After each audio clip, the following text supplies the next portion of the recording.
अस्सलाम वालेकुम स्टूडेंट्स। जी, आज हम उर्दू 101 के एमसीक्यूज़ जो है वो कंप्लीट करेंगे। पार्ट 1 हमने अपनी पिछली वीडियो में मुकम्मल कर लिया था। आज हम पार्ट 2 कंप्लीट करेंगे, ठीक है? और इसमें जो है आपके ऑलमोस्ट तमाम जो एमसीक्यूज़ हैं उर्दू के, ये कंप्लीट हो जाएँगे, ठीक है? पार्ट 1 हमने यहाँ तक कंप्लीट किया था अपना ताल्लुक ख़ास के मायने दिली ताल्लुक के। अब स्टार्ट करते हैं। असनाफ़ उर्दू अदब किसने लिखी?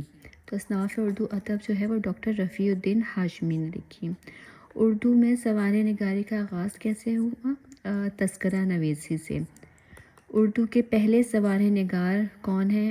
अल्ताफ़ हुसैन हाली। सीरत नबी किसने लिखी? मौलाना शिबली नौमानी। तारीख़ इस्लाम के हीरोज़ पर सवाने उमरियाँ किसने लिखी? शिबली नौमानी। उर्दू नसर का फ़नी इर्तिक़ा किसकी तसनीफ़ है? डॉक्टर फरमान फ़तेहपुरी। सफ़रनामा रूम मिस्र व शाम किसकी तसनीफ़ है? मौलाना शिबली नौमानी। हाली की तीसरी सवाने उमरी क्या है? यादगार गालिब, ठीक है। हाली ने हयात सादी कब लिखी? 1882 में। शिबली नौमानी की सीरत नबी का बकिया हिस्सा किसने मुकम्मल किया था? सैयद सुलेमान नदवी ने मुकम्मल किया था।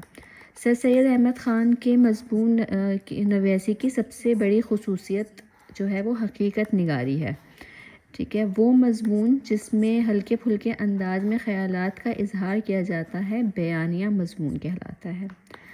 कहानी एक ख़ास मरकज़ के गिर्द घूमती है और उसी नुक्ते पर आके ख़त्म हो जाती है, ऐसे प्लॉट को महवरी प्लॉट कहा जाता है। लफ्ज़ सही के मायने कोशिश करने के हैं। ऐसा प्लॉट जिसमें कहानी सीधी चलते हुए मंतकी अंजाम तक पहुंचती है, इसे मुस्तकीम प्लॉट कहा जाता है। अयामी नावल डिप्टी नज़ीर अहमद का तहरीर करता है। नया कानून सादत हसन मिंटू का अफसाना है।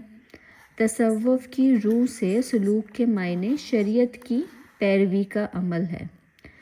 दास्तान तारीख़ उर्दू हामिद हसन क़ादरी की तसनीफ़ है।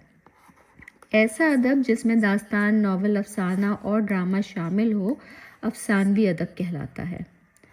वो मज़मून जिसमें किसी शख्सियत और उसके औसाफ पर रोशनी डाली जाए वो किरदारी मज़मून कहलाता है। सज्जाद हैदर यलदरम का अफसानवी मजमूआ ख़यालिस्तान है। वो मज़मून जिसमें फ़लसफ़ा हयात पर बात की जाए वो फ़लसफ़ियाना मज़मून कहलाता है। मुझे मेरे दोस्तों से बचाओ सज्जाद हैदर यलदरम की तसनीफ़ है। बालकोनी प्रेमचंद का अफसाना है। ज़िंदगी का सफ़र जिसमें महद से लहद तक का ज़िक्र हो सवाने उमरी कहलाता है। बाग बाग होने का मतलब खुश होना है। नावल अयामी का मौजू बेवा औरतों की कसम पुरसी है। अरस्तु ने कौन सा नज़रिया पेश किया? उसने नज़रिया इम्कान पेश किया। शफ़ीकुर रहमान के सफ़रनामों की नुमाया खसूसियत मज़ाह निगारी है। शफ़ीकुर रहमान का सफ़रनामा दजला ज़राफ़त पे मबनी है। उर्दू के पहले सफ़रनिगार यूसुफ़ ख़ान कंबल पोश हैं। फसाना आज़ाद रतन नाथ सरशाद का नावल है। शफ़ीकुर रहमान का सफ़रनामा दजला के बाब डेन्यूब में जर्मनी के हालात और वाक़यात बयान किए गए हैं। हस्बे मंशा का मतलब ख्वाहिश के मुताबिक है। दारुल मुसन्निफ़ीन की बुनियाद शिबली नौमानी ने रखी। शिबली नौमानी की किताब अल-मामून का शिबली नौमानी की किताब अल-मामून मंजर आम पे कब आई? वो 1889 में मंजर आम पे आई। आब हयात किसकी तसनीफ़ है? आज़ाद की। उर्दू की पहली तनकीदी किताब किसने लिखी? मौलाना हाली ने। मौलाना शिबली कब पैदा हुए? 1857। मौलाना शिबली को तुर्की ने किस तमगे से नवाजा? तमगा मजीदिया। सात समंदर पार सफ़रनामा किसने लिखा? बेगम अख्तर रियाजुद्दीन ने।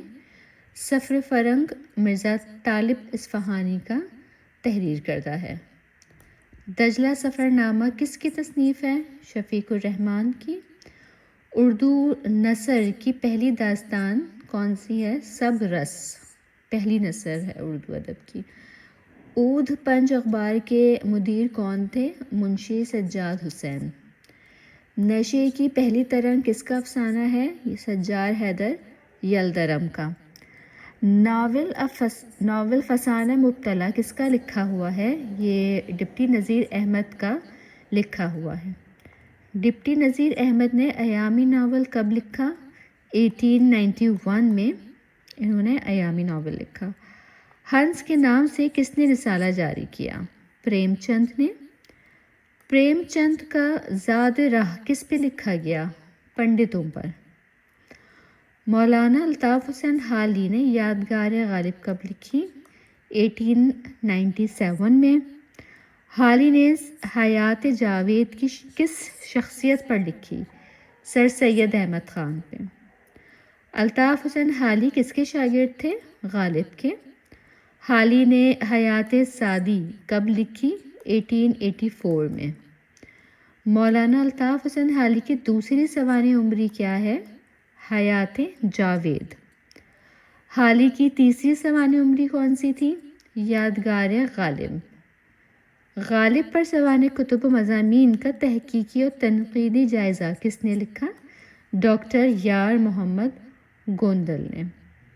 ٹھیک ہے جی، اس کے ساتھ ہی ہمارا یہ آج کی ویڈیو بھی کمپلیٹ ہوتی ہے۔ اس کے اندر میکسیمم کوشش کی ہے میں نے کہ آپ کے تمام جو ہیں ایم سی کیوز میں دے سکوں۔ میری کوشش ہوگی کہ اگر اور مجھے کچھ ایم سی کیوز ملتے ہیں تو میں وہ بھی ضرور آپ کے لیے اپلوڈ کر دوں گی۔ انشاءاللہ تعالیٰ آپ کے لیے بہت زیادہ فائدہ مند رہیں گے۔ ویڈیو آپ کو اچھی لگے تو ضرور لائک کیجیے گا، چینل سبسکرائب کیجیے گا اور دعا میں یاد رکھیے گا۔ میں نیکسٹ ویڈیو کے ساتھ پھر حاضر ہوں گی، تب تک کے لیے اپنا خیال رکھیے گا۔ اللہ حافظ۔